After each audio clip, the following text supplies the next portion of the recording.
الرحيم قصدنا لبعض إيمانته وحيكون سابسن تهاي وقصة كسابسن نكي لاسمي استغفارته بدر حسين وحو هانين صبول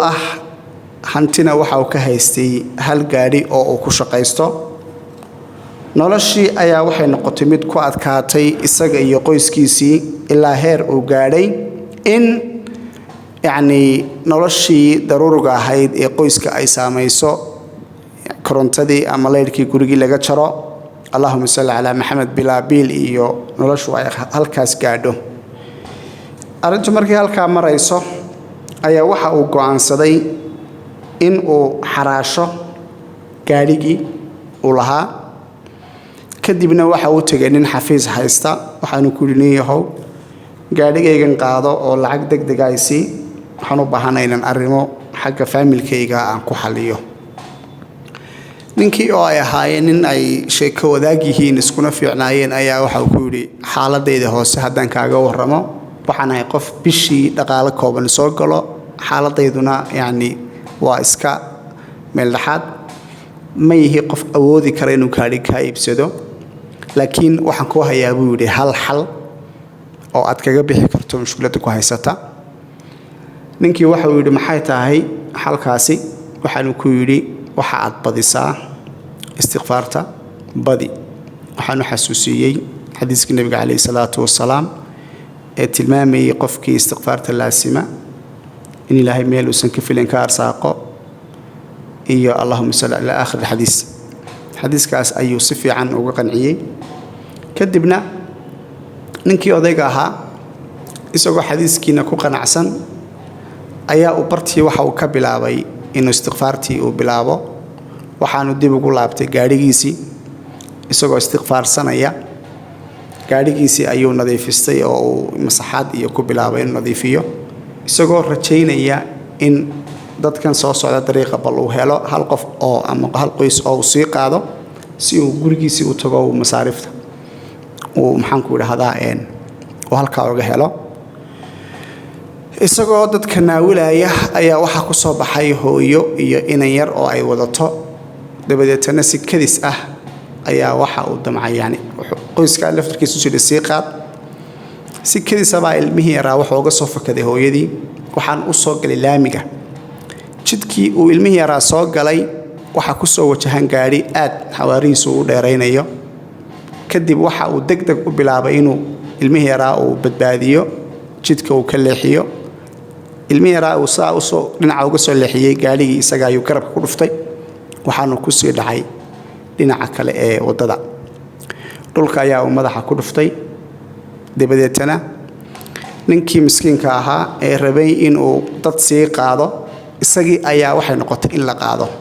isagii baa la qaaday oo cusbitaalka ayaa loo qaaday waxa uu galay koomo muddo 2 usbuuc ah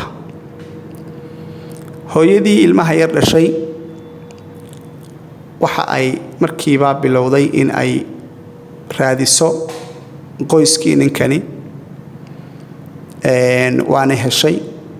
waxaana u sheegtay arinta dhacday noloshoodiina waa ay kafaalo qaadatay isageena cusbitaalkii daaweyntiisii arrimihiisa kafaalo qaadatay inanka yar ee uu ninku dar ilaahay uga leexiyay ama uga badbaadiyay gaarigu waxa uu ka dhashay qoys taajir ah oo hanti leh hooyadana keligii ayaa ay dhashay ninkii kooma ayuu ku jiraa 2 usbuuc kadib ayuu koomadii ka soo baxay xaaladiisa caafimaadkuna ay soo hagaagtay hooyadii ayaa u timid waxaan ku tiri waxaan kaaga mahad celinayaa sida aad u badbaadisay inanka aan dhalay ama wiilkayga waxaan rabaa wax sheego ninkii wax allaalay wuxuu sheegtay ayuu garan waayay waxaanu yiri anu kaliya ilaahay dartii ayaan u badbaadiyay maalinan kaaga qaatan oo ma aanan galin hawshaasi hadiiba aad daaweynteydii iyo arrimahaas iga qabatay aad u mahadsan tahay gabadhii waxa ay samaysay marka wiilka dhashay waxa ay tagtay maxkamadda waxaanay ninkii odayga ahaa ay ku soo qortay guri qasri weyn ah oo magaciisa ay ugu soo qortay oo nidaamkii sharciga ahaa ee mulkiyada gurigaas inay ninkaas odaygaa u hibaysay ee wiilkeeda badbaadiyey ayay maxaan ku idhahdaa ugu soo qortay waraaqihii iyo dokumentigii oo wada socda oo dhammaystiran ayay u keentay waxaanay ku tidhi muddo sanado badana ayaan ilaahay subxaana wa tacaala caruur ka baryayay waxaanu igu arsaaqay wiilkaas aad arkayso muddadaasaan korinayay oo tacabka aan soo gelinayay haddiiba aad ii badbaadisay oo ilaahay sababkaaga dhigay inuu ii badbaado oo naftaada ay halis gashay gurigaas anigaa kuu gartay hantidaasna anigaa ku siiyey oo maal lacag ayay siisay waxaanay ku tidhi sidaas ayaad ku mahadsan tahay wixii aad u baahatay kalena diyaar baan ku lahay ninkii odayga ahaa iyo qoyskiisii waxay u soo guureen gurigii qasriga ahaa ee la siiyey noloshoodiina waxay isku beddeshay mid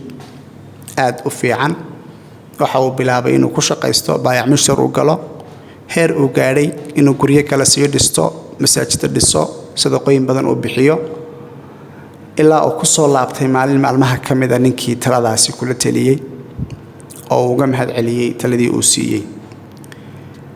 maalintaas wixii ka dambeeyey uu koomada ka soo baxay ninkaasi waxa uu laasimay istikfaarta أستغفر الله العظيم الذي لا إله إلا هو الحي القيوم وأتوب إليه أستغفر الله وأتوب إليه ولا ليال قصة بدر حسين الكاسين كسو كبجبيننا مانتا تاني أنت إنه برنامج كلا سكوبي مانينو استودعكم الله الذي لا تضيع ودائعه في أمان الله والسلام عليكم ورحمة الله تعالى وبركاته اللهم صل على محمد وعلى آل محمد كما صليت على إبراهيم وعلى آل إبراهيم إنك حميد مجيد اللهم بارك على محمد وعلى آل محمد كما باركت على إبراهيم وعلى آل إبراهيم إنك حميد مجيد